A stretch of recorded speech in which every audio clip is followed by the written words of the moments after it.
Okay, so now we're on the other side of Northern Boulevard, and actually this bank is called Noah's Bank, I believe.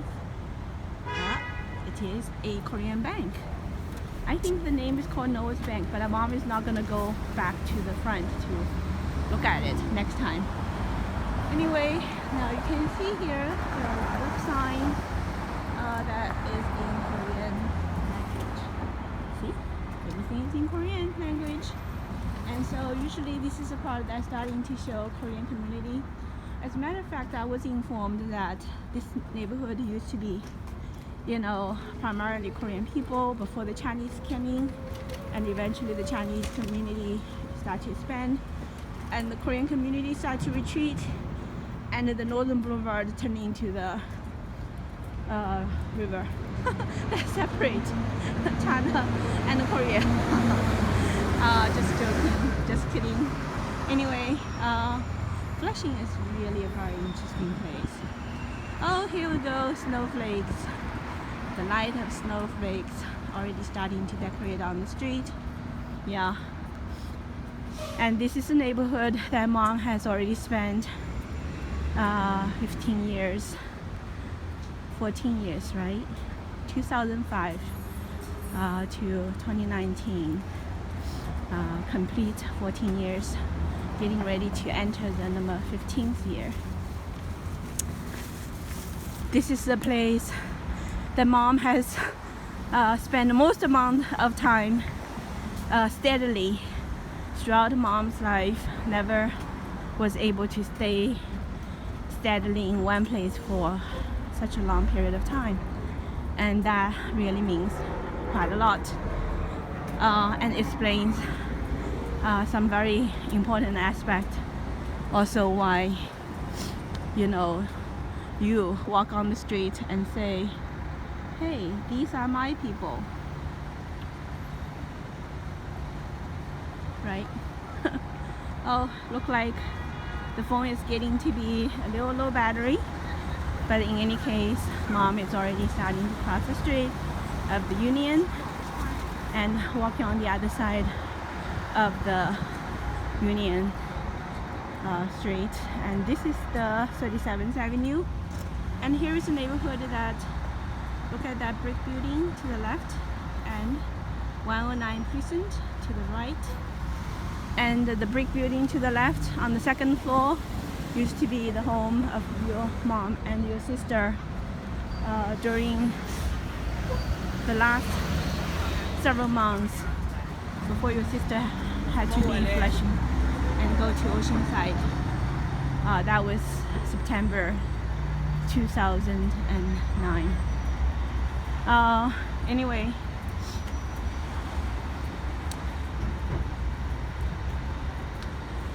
now walking towards the Roosevelt Avenue that has the 7th train. But first of all, walking on this section of Union Street, and as I said, primarily Korean stores. Mom has a very deep connection with the Korean people, and that was a secret that came through only after mom arrived in Flushing. Never ever mom had suspected there was a special connection with Korean people prior to coming to Flushing. And back in the year of 2005, when mom first came to New York to start to register the Whole Elephant Institute,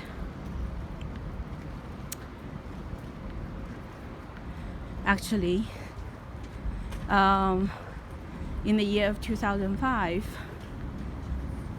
I think that year had the first Chinese New Year spectacular show that contained a performance about the Korean culture, the drum, the music, and also about a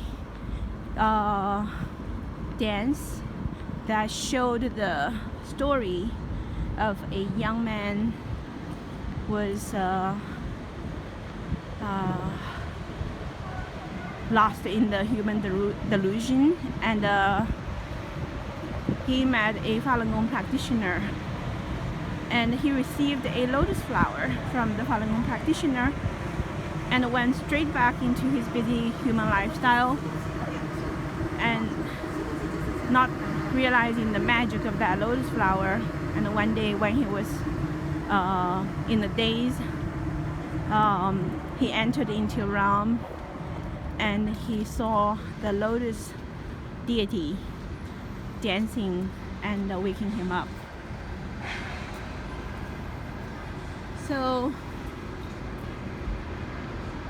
then he became a cultivator, and then after he became a cultivator, he was subjected to serious tests of the heart and presented with all kinds of temptations, and ultimately he became firm, and he became a true Falun Dafa practitioner. And that story truly was like, when Mom watched that part of the program, something deep in Mom's heart started to connect and click, and realize that something very, very special about the Korean people and about the Korean culture and the music and the dress and the drum, and something about the Korean people that is so enchanting in Mom's memory. Now, just a quick review here. Here is the spot, and here is the alleyway that Mom told you several times about. This is between 39th and Roosevelt, and here is the spot where your little sister danced before she went to Oceanside that day. Last dance in Flushing community in the beautiful lotus dress, pink lotus dress. That was the picture Mom posted on the website, and sent her a poem and wishing her to bring the beauty of compassion, Falun Dafa, to Oceanside community. Yeah. So this is also a very special place. Has a lot of deep memories that is ingrained into the tree, the air, the wind, and here. And also here is, this is usually the side that there is a Korean friend always putting posters here. Oh, here we go. We're already on Roosevelt. Here is Macy's, and here is look like McDonald's. This old store is subjected to closing. Yeah, it is closed. It's very, very long time. McDonald's is finally closed. Okay, Macy's.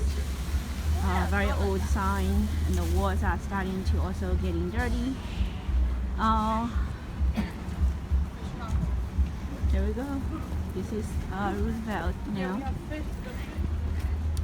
Okay, that whole thing reviewing is about the Korean community connection.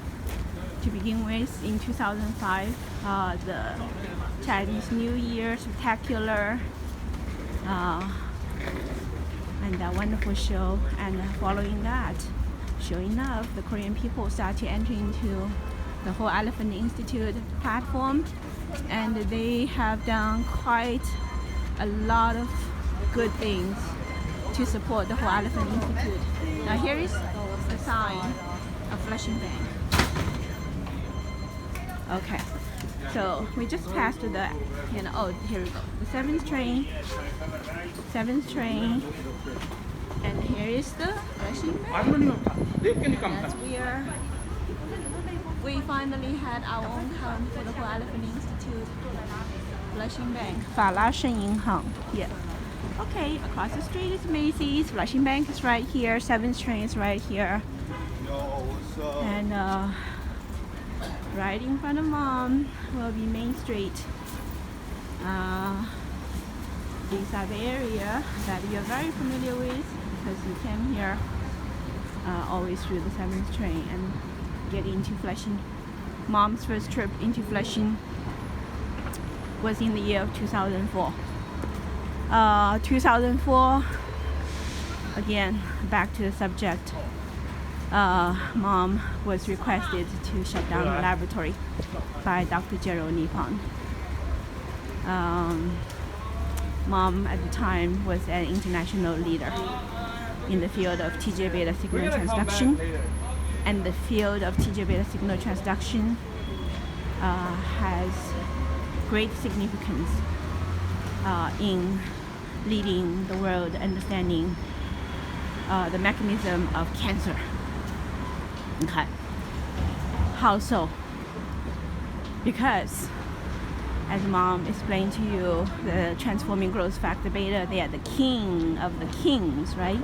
They orchestrate the destiny of the cells.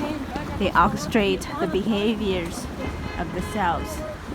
They form nations of the cells.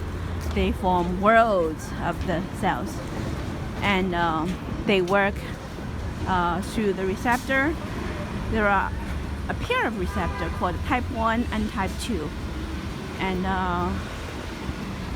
type 1, type 2 receptors, they sit on the cell membrane like antenna, and they sense the messages from those molecular kings, and then they send the messages into the cell through a cascade of messengers and through a cascade of amazingly complex mechanisms, and eventually inform the brain of the cell to make some significant change of plan.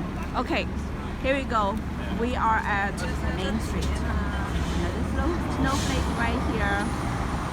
Roosevelt, crossing with Main Street right here. And at this cross section,